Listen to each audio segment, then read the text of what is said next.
It was supposed to be a simple expedition, just another winter hike planned by experienced people who knew these mountains better than anyone else. But what actually happened was something the world still cannot explain. Tonight, I'm not telling you a ghost story. I'm telling you something far more disturbing, because this really happened. In January of 1959, 9 young hikers from the Soviet Union set out on a journey through the Ural Mountains. They were students, athletes, and war survivors. Strong, intelligent, trained. None of them believed in fear easily. Their leader was Igor Dyatlov, calm, disciplined, and respected. This expedition was meant to test endurance, not courage. The mountain they chose had a local name given by the indigenous Mansai people. Its meaning was simple: don't go there. Locals avoided it. Hunters never camped there, and elders warned that the mountain did not like visitors. But the hikers laughed it off. They trusted maps. They trusted science. They trusted themselves. On January 31st, they reached the base of the mountain. Snowstorms had already begun to form, but they decided to camp higher instead of turning back. That decision was the last normal decision they ever made. Their final photograph shows a group of smiling faces, frozen eyelashes, red noses. No fear, no tension, just 9 people unaware that they were about to disappear.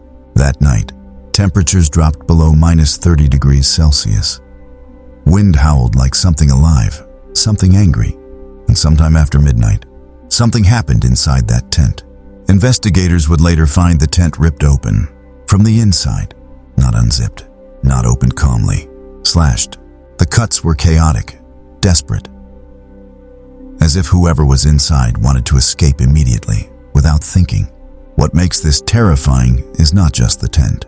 It's what they found next. Bare footprints in the snow. No boots, no coats, no gloves.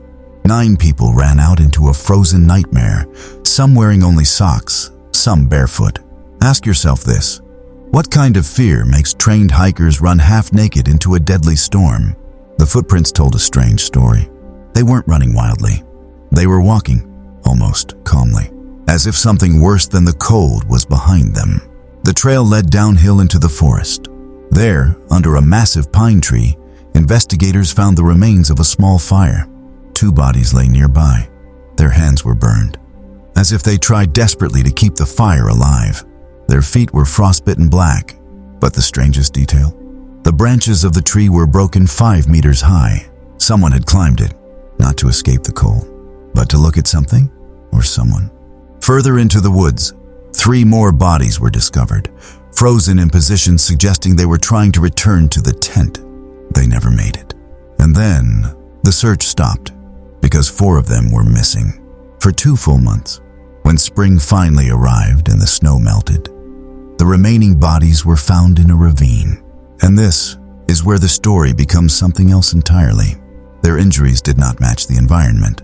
One had a skull fracture so severe, doctors compared it to a car crash. Another had crushed ribs, but no external wounds. One girl was missing her tongue. Her eyes were gone, and parts of her face were missing. No animal tracks, no signs of struggle, just silence. And one final detail that chilled, even hardened investigators. Some of the clothes were radioactive. The Soviet government quickly closed the case. The official cause of death? An unknown compelling force. No explanation, no answers. The mountain was sealed. Files were classified. Families were warned not to ask questions. To this day, no one can explain what terrified 9 experienced hikers enough to abandon safety and walk into death. And the most disturbing part? People who visit that mountain today still report strange lights in the sky, low-frequency sounds that cause panic, and an overwhelming feeling that something is watching, waiting. And this is only the beginning, because what happened inside that tent during those final minutes has never been fully revealed. Before investigators ever reached the mountain, the hikers themselves left behind something far more chilling than their bodies. They left their words. Igor Dyatlov kept a detailed diary. The entries were ordinary at first: jokes about the cold, complaints about heavy backpacks, photos showing laughter, frozen smiles, simple human moments. But then the tone changed. The final entry was written on February 1st. It was short, almost rushed. We know the mountain does not welcome us. Still, we continue. No explanation, no emotion, just acceptance. That night, witnesses miles away later reported seeing orange spheres floating silently in the sky above the Urals. Slow-moving lights, not stars, not flares. They appeared and vanished. Military documents, later leaked, confirmed missile tests in nearby regions. But officials insisted nothing could explain what happened to the hikers. Inside the tent, investigators noticed something else disturbing. The stove was not lit, meaning they didn't leave because of fire or smoke. Their boots were neatly placed near the entrance. This wasn't chaos caused by confusion. This was sudden, overwhelming fear. Experts later suggested a terrifying possibility: infrasound, a low-frequency sound created by strong winds hitting the mountain at a specific angle. Sound waves too deep to hear, but powerful enough to affect the human brain. Infrasound can cause intense anxiety, hallucinations, a feeling of being watched, sudden, uncontrollable panic. People exposed to it often report the same thing. I had to escape immediately. Imagine sitting inside a dark tent, wind screaming outside. When suddenly your chest tightens, your heart races. You feel something is wrong, not logically, but deeply, instinctively, like prey sensing a predator. You don't talk, you don't argue. You cut your way out and leave everything behind. But infrasound does not explain everything. Because of what happened after they left the tent, the group didn't scatter. They stayed together. That means whatever scared them scared all 9 equally. At the forest, the fire suggests they tried to recover, to think, to survive. But then something changed again. Why did some of them return toward the tent? Why did others head into the ravine? And how did 4 of them suffer injuries no human hands could realistically cause? Forensic experts were clear. These were high-impact injuries, not from falling, not from fighting, as if a massive force compressed their bodies, slowly, powerfully, without breaking the skin. One investigator later confessed privately, it felt like the mountain itself pressed them. Then there was the girl without a tongue. Officials claimed animals, but her mouth showed no bite marks. Her stomach contents proved something worse. She was alive when her tongue was removed, and still, no blood in the snow, as if it happened somewhere else or something else. The radioactive clothing was blamed on work some hikers had done before the trip, but radiation levels were inconsistent.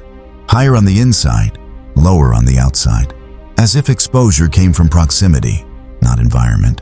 Years later, one searcher admitted something he had never shared publicly. While collecting bodies, he felt a sudden pressure in his head, a ringing in his ears, and a voice, not spoken aloud, but understood. Leave. He never returned to the mountain. In 2019, the Russian government reopened the case. Their conclusion? Avalanche. A delayed slab avalanche forced the hikers out, but experts immediately challenged this. No avalanche debris, tent still standing, footprints intact. An avalanche that scares people does not wait politely. So the case was closed again, officially. But the mountain still stands, and hikers still go missing nearby. Locals still avoid it, and those who camp there report the same thing, even today. A sudden dread, a pressure in the chest, and the certainty that staying is not an option, because some places are not haunted by ghosts. They are haunted by events that should not exist. And whatever happened on that mountain, it was never finished. There was one piece of evidence the authorities never wanted the public to focus on. The photographs, not the smiling ones, the last ones. When investigators developed the final roll of film found in one of the cameras, they expected blurry snow, accidental shots, nothing meaningful. Instead, they froze, because the final images were not random. They were intentional. Dark shapes against darker skies, uneven framing, movement, fast, uncontrolled. One photo shows a glowing shape hovering above the tree line, not a flare, not the moon, a sphere. Another image captures a shadow between the trees. Tall, too tall. The photos were immediately classified. Families were told the camera malfunctioned, but technicians later confirmed the film was intact. No damage, no exposure errors. The hikers saw something, and they documented it. Then there were the diaries that never reached the press. Personal notebooks recovered weeks later from the ravine, waterlogged, frozen, but readable. One entry, written by a female hiker just hours before their deaths, read, "It feels wrong here." The silence is not empty. It presses against the ears. Another line appeared multiple times, written by different hands. Something is moving outside, but there are no footsteps. Think about that. Movement, without sound. Then there was the last audio recording, a reel-to-reel tape found inside a jacket pocket. At first, investigators heard only wind, then breathing. Heavy, fast, someone whispering. And then, a sound that should not exist. Not an animal, not a machine. A deep pulsing vibration, low enough to feel rather than hear. Experts later said prolonged exposure to such frequencies can cause organ failure, internal bleeding, and crushing pressure inside the chest, which explains the injuries. Crushed ribs, collapsed lungs, massive internal trauma, as if their bodies were shaken apart from the inside. But who or what produced that sound? Military involvement was suspected. Secret weapons, sound-based experiments. But no test records matched the location or time. Then came the Mansi warnings. Elders finally spoke decades later. They said the mountain was not cursed. It was guarded, not by spirits, but by forces older than stories. Places where the earth itself reacts violently to intrusion. Places where sound behaves incorrectly, light bends, and humans feel unwelcome. One elder described it simply: the mountain pushes back. Survivors' families were never satisfied. One father demanded his son's body be exhumed years later. What they found horrified him. Hair had turned white, not from age, from shock. Medical records confirmed extreme stress at the moment of death, the kind experienced when a human mind encounters something it cannot process. And then there is the detail most people don't know. One of the hikers was still alive when rescuers found the first bodies. Barely, a weak pulse, frozen lungs. He died before speaking. But a rescuer later admitted that the man's eyes were wide open, focused, not confused, as if he was still watching something no one else could see. The case was buried, literally and officially, but hikers continue to report the same phenomenon. Modern equipment records sudden pressure drops, electronic failures, compass malfunctions, and that feeling. The one survivors described the same ways every time. I needed to leave immediately or I wouldn't come back. Whatever happened that night did not end with those 9 hikers. The mountain didn't claim them, it rejected them. And sometimes, rejection is far worse, because it means the place is still there, still active, still waiting, and the question remains unanswered. What force makes humans abandon survival instinct? What cuts through reason, through training, through logic? What makes you walk barefoot into death, without running? And more importantly, what did they see that made the cold feel safer? There is one theory the authorities never officially denied. They simply erased it. Because unlike avalanches or sound waves, this theory explains everything. And that is exactly why it was buried. In classified documents leaked years later, investigators mentioned a phenomenon known only to a handful of scientists: localized environmental collapse, a rare condition where geography, pressure, sound, and electromagnetic fields align, creating a zone where human perception breaks down. Not hallucinations, not madness, something worse, reality behaving incorrectly. In such zones, sound can compress instead of travel, light can bend without heat, and pressure can build without impact. People entering these areas report the same sequence. First, unease, then dread without reason, then the certainty that staying means death, not a thought, an instruction. This explains why the hikers didn't scream, why they didn't argue, why they didn't grab supplies. They were not panicking, they were obeying.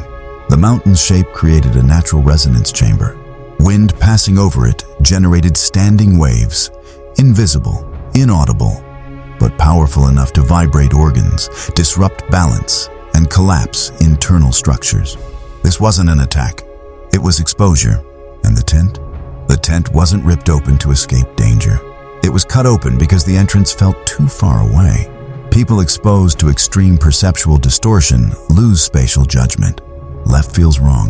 Forward feels impossible. Only out matters. That explains the calm footprints. Their brains were no longer prioritizing survival. They were prioritizing distance. Distance from the source. At the tree line, the resonance weakened. That's why they stopped. That's why they tried to regroup. But 4 of them went too far. Into the ravine, where the effect intensified again. Pressure pockets formed. Their bodies were crushed, not suddenly, but gradually, like being squeezed by invisible hands. That explains the lack of external injuries. That explains the missing tongue. Soft tissue is the first to fail under sustained internal pressure. The radiation, another side effect. Certain geological formations emit ionizing particles when stressed. The mountain wasn't radioactive, it was reacting. And then there is the final detail, the one missing from all official reports. One rescuer admitted decades later that when they recovered the tent, something was wrong with the snow around it. It wasn't disturbed outward, it was pressed inward, as if something heavy had been sitting there, breathing for hours after the hikers were gone. Modern hikers unknowingly recreate the conditions. They camp on the same slope, and sometimes, not always, the mountain responds. That's why incidents are rare, unpredictable, impossible to recreate, which makes them impossible to prove. But the pattern remains. Those who leave early survive. Those who stay longer don't talk about it. And the mountain still has its name, given long before science tried to explain it. A name that was never a warning. It was a description. The place that does not let you stay. The 9 hikers didn't die because they were weak. They died because they were in the wrong place, at the wrong moment, when nature itself decided to push back. And that is the most terrifying truth of all, because there is nothing to fight, nothing to escape, no monster, no enemy, just a reminder that the world does not need to be alive to decide you don't belong. And somewhere in the Urals, when the wind aligns just right, the mountain waits. Years passed, governments changed, files were declassified, and then quietly sealed again. But the mountain never changed. In the early 2000s, a group of experienced hikers attempted to retrace the Dyatlov route. They were not amateurs. They carried modern equipment, satellite phones, and emergency beacons. On the 3rd night, one of them woke suddenly, not from a sound, from a feeling. He later described it in a single sentence. I felt like the air was pressing against my thoughts. His heartbeat accelerated without fear. His breathing became shallow, and the certainty arrived fully formed in his mind. Leave, now! He didn't argue. He didn't explain. He stood up, packed his bag, and walked away from the camp into the dark. If not for another hiker stopping him, he might not be alive today. When asked what he saw, he shook his head. I didn't see anything, he said. That's the problem. In 2012, a lone researcher camped near the slope to measure acoustic anomalies. His instruments recorded sudden low-frequency pulses lasting exactly 7 minutes. During that time, his heart monitor showed dangerous arrhythmia. He survived, but he never returned. His final report ended with a sentence his colleagues dismissed as stress-induced paranoia. The environment becomes aware. Modern hikers report the same 3 signs, always in the same order. First, silence. Not quiet, silence. Second, pressure in the chest, like being underwater without water. Third, the loss of urgency, the most dangerous one, because fear disappears. And when fear disappears, people stop protecting themselves. The mountain does not chase. It does not threaten. It does not need to. It simply creates conditions where leaving feels like the only rational thought. And sometimes, that thought comes too late. The Dyatlov hikers were found facing different directions, but with the same expression, not terror, understanding, as if, in their final moments, they realized something about the world that humans are not meant to know. That safety is temporary, that nature does not negotiate, and that some places do not exist to be conquered, explored, or understood. They exist to remain untouched. Today, tourists still visit the Dyatlov Pass. They take photos, they laugh, they camp, most leave safely. But a few report waking in the night, heart racing, with a single thought repeating in their minds. This place is wrong, and if they listen, they survive, because the mountain gives only one mercy, a warning. The 9 hikers never heard it, or maybe they did, and by the time they understood it, there was nowhere left to go.